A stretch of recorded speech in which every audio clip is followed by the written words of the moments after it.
नमस्ते। आज हामी नेपालको एउटा निकै महत्त्वपूर्ण कानून भ्रष्टाचार निवारण ऐन 2059 को बारेमा अलिक गहिरिएर कुरा गर्नेछौँ। देशमा सुशासन कायम गर्न यो ऐनको भूमिका कस्तो छ र यसले भ्रष्टाचारलाई कसरी हेर्छ, आउनुहोस् यसको चिरफार गरौँ। यो ऐनको सुरुवातमै यसको प्रस्तावनामा यसको उद्देश्य एकदमै प्रष्ट पारिएको छ। भनेपछि यो खाली कसैलाई समात्ने र जेल हाल्ने कानून मात्रै होइन रहेछ। यसको मूल मर्म त समाजमा एउटा असल आचरण र आर्थिक अनुशासन बनाइराख्नु हो, ताकि एउटा न्यायपूर्ण समाज बन्न सकोस्। ल, आजको हाम्रो छलफलको बाटो यस्तो रहनेछ।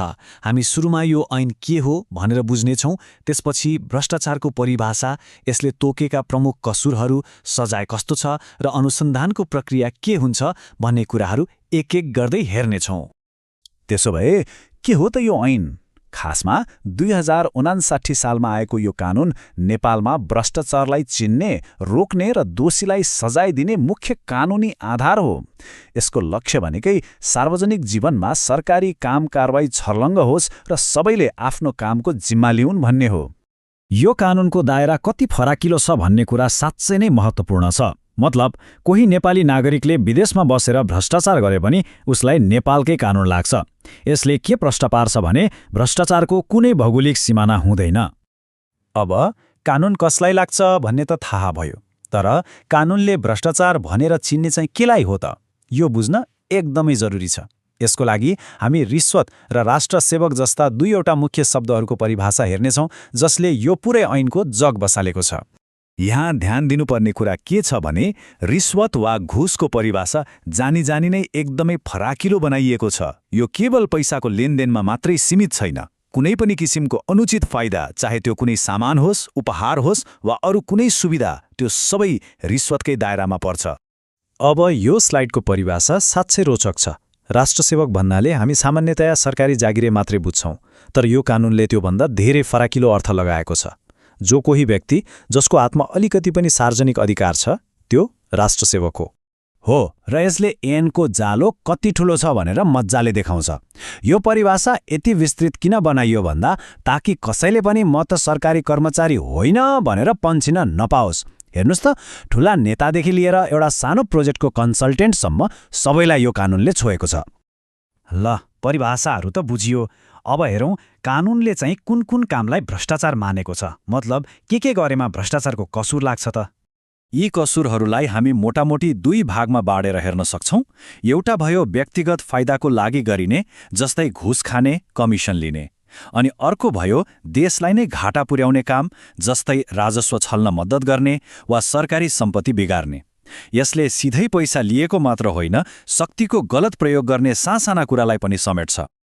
अब अपराध के हो थाहा भयो, तर त्यसको सजाय के त? यो सबैभन्दा महत्त्वपूर्ण कुरा हो। कानूनले अपराध मात्रै तोकेको छैन, त्यसबापत कस्तो सजाय हुन्छ भन्ने पनि स्पष्ट पारेको छ। ऐनले अपराधको गम्भीरता अनुसार फरक फरक सजायको व्यवस्था गरेको छ। यो तालिकामा हेरौँ त, कति स्पष्ट छ। घुस लिएको रकम जति बढ्दै गयो, कैद सजाय पनि त्यति नै कडा हुँदै जान्छ। र यति मात्रै होइन नि, जति घुस लिएको हो त्यति नै जरिवाना तिर्नुपर्छ, अनि त्यो घुस लिएको पैसा पनि फिर्ता गर्नुपर्छ, मतलब जफत हुन्छ।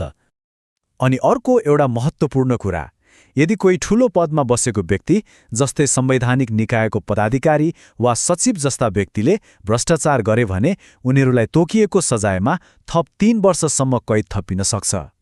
यसले के देखाउँछ भने जति ठूलो पद त्यति नै ठूलो जिम्मेवारी। ल, अब अन्त्यमा यो प्रक्रिया कसरी अगाडि बढ्छ त त्यो हेरौँ। कसैले भ्रष्टाचार गर्यो भन्ने उजुरी परेपछि के हुन्छ? ऐनले यसको लागि पनि एउटा स्पष्ट बाटो बनाएको छ। सबैभन्दा पहिले अनुसन्धान गर्ने अधिकृत कहाँ कुनै पनि माध्यमबाट सूचना वा उजुरी पुग्छ। त्यसपछि त्यो सूचना कतिको साँचो हो भनेर गोप्य रूपमा एउटा प्रारम्भिक जाँचबुझ हुन्छ। यदि उजुरीमा केही दम देखियो भने बल्ल विस्तृत अनुसन्धान सुरु हुन्छ, र अनुसन्धानबाट पर्याप्त प्रमाण भेटियो भने मुद्दा अदालतमा दायर हुन्छ। हो, र यो एकदमै महत्त्वपूर्ण कुरा हो।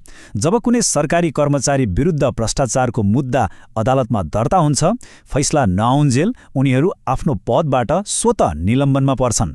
यसो गर्दा अनुसन्धानमा कुनै किसिमको बाधा नहोस् भन्ने सुनिश्चित हुन्छ। ल, यो छलफलको अन्त्यमा एउटा गम्भीर प्रश्नमा घोत्ल्यौँ। हामीले हेर्यौँ कानूनले भ्रष्टाचारलाई रोक्न कति कडा र विस्तृत व्यवस्था गरेको छ। तर के कागजमा लेखिएका यस्ता कडा कानूनले मात्रै समाजमा इमान्दारिता र सुशासन ल्याउन साँच्चै सक्छन् त? यो प्रश्नमा पक्कै पनि सोच्न जरुरी छ।